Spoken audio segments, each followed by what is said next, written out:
Hello, hi, and welcome again to the Terminal Podcast, where in the end, it's all about the numbers. Tonight is the Friday night press box edition, and although it's technically Saturday morning, here are some game notes and unprinted content from my time reporting on Westminster's 16-14 win over Kell at Alfred Thompson Stadium in Atlanta. You can read the full game story in the Cobb Football Friday section of the Marietta Daily Journal. That's mdjonline.com, the best high school football coverage in Cobb County and across the metro Atlanta area.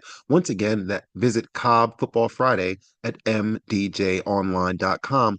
But of course, you already knew that.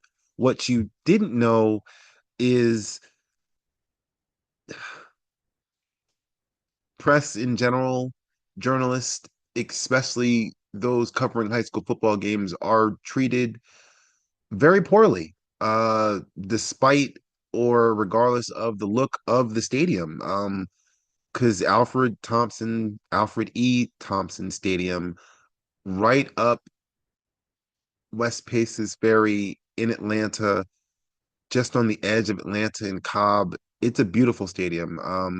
The field, they had this whole tribute at halftime to the grounds crew, and I wish I was able to get a picture, but Helena, the not the most recent hurricane, but the one before, pretty much drowned as the river that's right by Westminster's school drowned their softball field and drowned their football field, and it was brown water across the whole thing.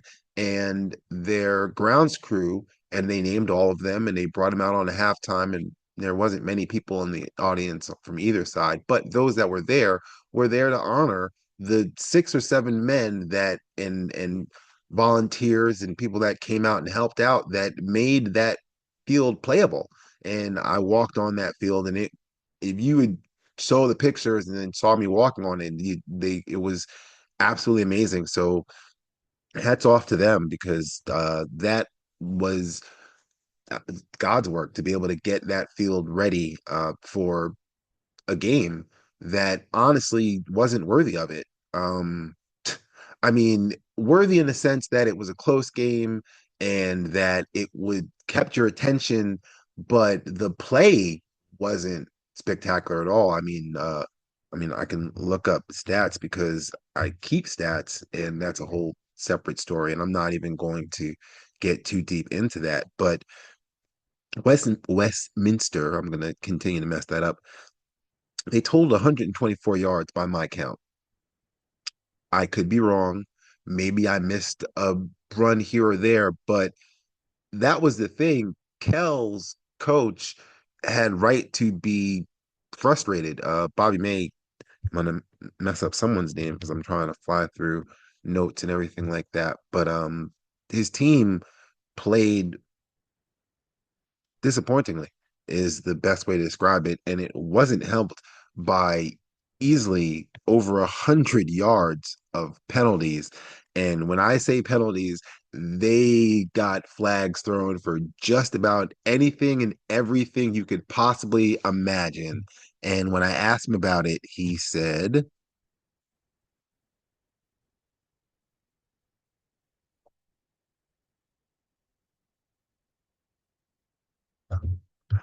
I decided to leave that out of the story because those are the little things that, I this is a podcast that, maybe 4 5 people will hear, but the paper is printed and that's out there for everybody to see, and I'm not trying to get him in trouble, but he's got a reason to be upset because the Westminster didn't move the ball on offense. They were guided by penalties. There was one pass interference call where the ball was a good 10 yards past the receiver. And it wasn't like they weren't hand jabbing and grabbing the whole game as cornerbacks and wide receivers do. But the flag immediately goes up, and I'm looking, going, there's no way he could get that ball. There's no way he catches that ball. No offense to Westminster's quarterback, who uh, I'm gonna Rome, or it's 5 letters and I'm gonna mess it up, but the kid was tough because he was running the football into the heart of a line that was thick with the intention of really bringing him down. And he was stood in the pocket and took hits there as well. And that was maybe that was part of the reason, but a lot of his passes were not on target. But that didn't have his errant passes, which, it was half of his throws, but they were very far off. But that wasn't what stalled their offense. It was Kell's defense. The defensive line number 99 and zero, it was a single digit, but the two of them were basically in the backfield. They had a couple of big sacks, but they forced the Westminster quarterback to step up and run at times and avoiding sacks. Not like there were a couple of design runs and there were a couple of I've got to get out of here because if I stay around here, things are gonna look bad. Things looked amazing.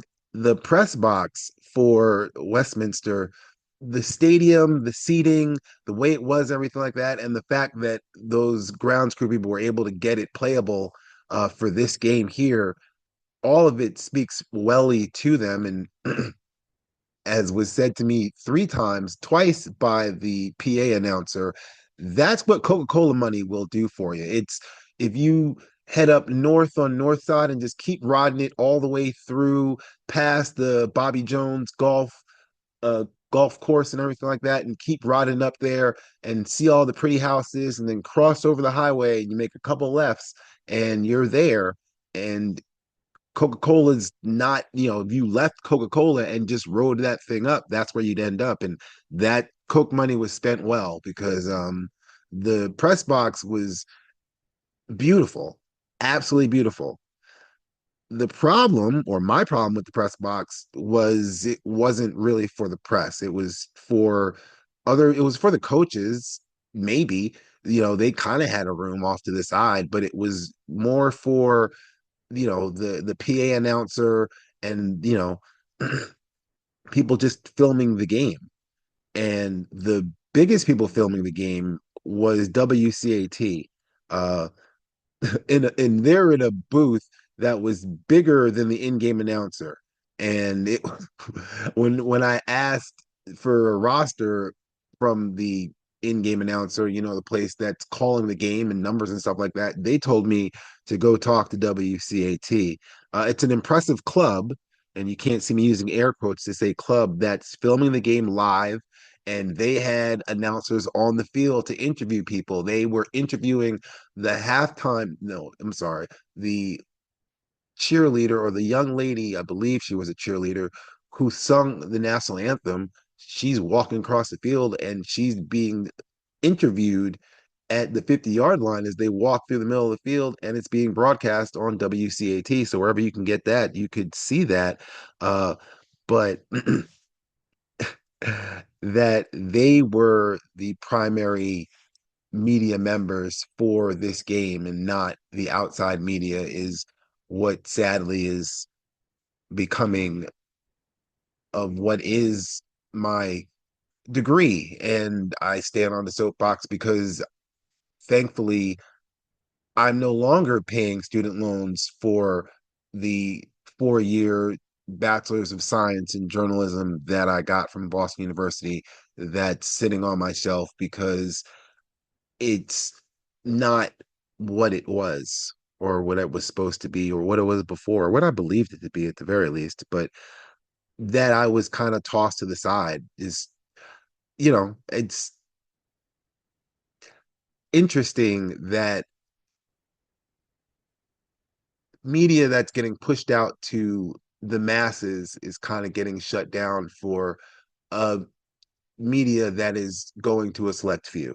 And that's because if I don't know how many people from Kell can even reach WCAT. I'm sure it's online, but would they even know it unless they really researched and look into it? But they weren't going to be able to see this game or learn about it unless they showed up for it. And my job as the freelance reporter for the Marietta Daily Journal is to provide as much information about that game as possible.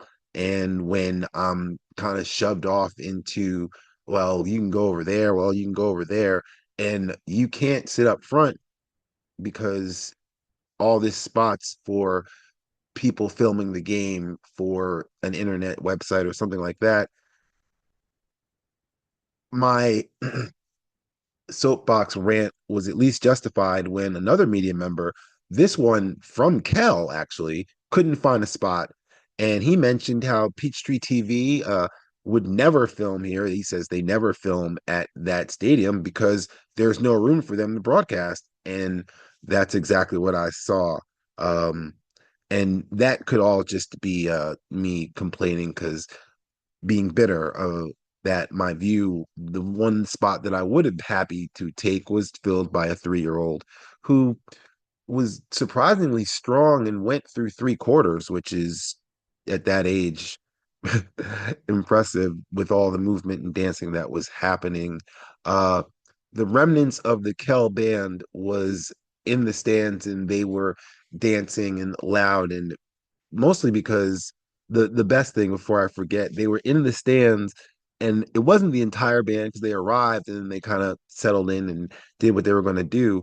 But before the game started, the PA was playing Katy Perry's Fireworks as the Longhorn football team walked hand in hand from the end zone as a team, from the end zone towards midfield. And it was like the timing on it was perfect, and it would have been missed by a late arriving crowd or the small amount of people that were, arrived from each side. I don't put that on Kell, but if you've got this huge stadium with all this on it, and you know 200 people are showing up, and it's almost a question of what's the point. But what's the point of any of this? I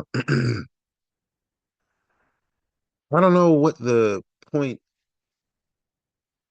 of Westminster's offense was for most of the game. I don't know if they felt the passing game was going to work or just recognized that it was going to be hard to move the ball, but they were really lucked out by the penalties. Like that's the only way I could describe it. I will say about Kell, um, there were a couple of plays that were there for them. Um, there were a lot of just fly routes on the outside. If you just, ISO any of the receivers, it didn't really make a difference. It's going to say, it wasn't like it was just 13 or if it was just 14 on the outside, it was zero. If you pulled 24 out on the back, they had a couple of wheel routes that they called one, they hit it, and then they called another one, and there was a holding penalty, and they never went back to it. And that wheel route, you had a stutter a stutter motion where the wide receiver, not the far wide receiver, but the slot receiver goes to the left till he gets about to the tackle and then turns around and comes back out right. So the quarterback can read whether it's zone or whether it's man, and that in motion receiver would just continue going and then run towards the sidelines. It's called a wheel route. It's real simple to see. And if you're running man, if you're not fast enough to stay with them, it's obvious. And they had that twice and didn't go back to it. And I don't know why, but I'm also not calling the offense. I'm just watching the game, and there was a lot there. There was a lot there up front, not in between the tackles.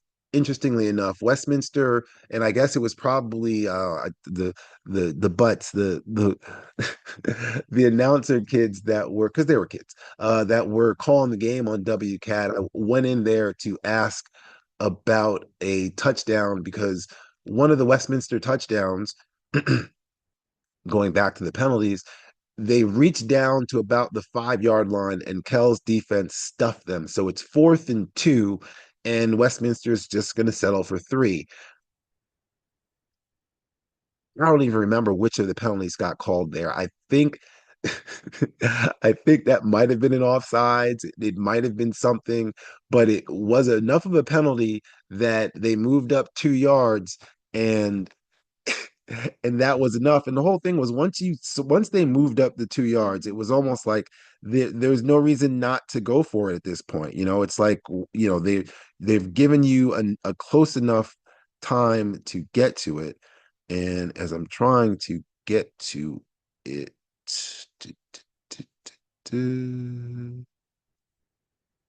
let's see if this works. I think, so we're going to have to get the field position, kick away, make field goals. I did use that quote. Like,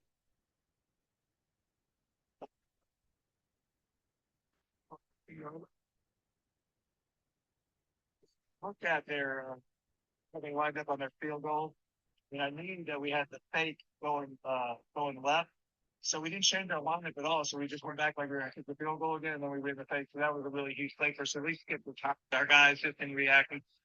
Yeah, it was a huge play for him because it put him on the board. That's one of the Oh yeah, that's right. That's the only touchdown that they scored was on a fake field goal from the 2 yard line after they had successfully kicked the field goal and got an offsides penalty to put him even closer.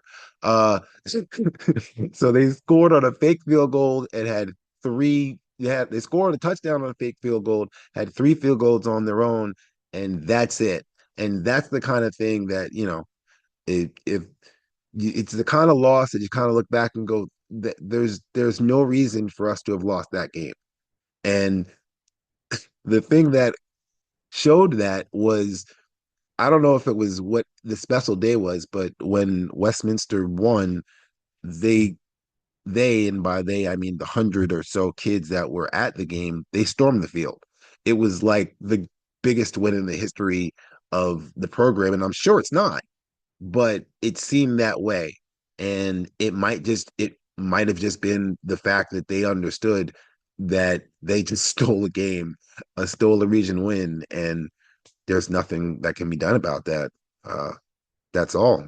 That's the last call from the press box about Westminster's 16-14 win over Kell. Once again, you can read the full game story in the Cobb Football Friday section of the Marietta Daily Journal. That's mdjonline.com.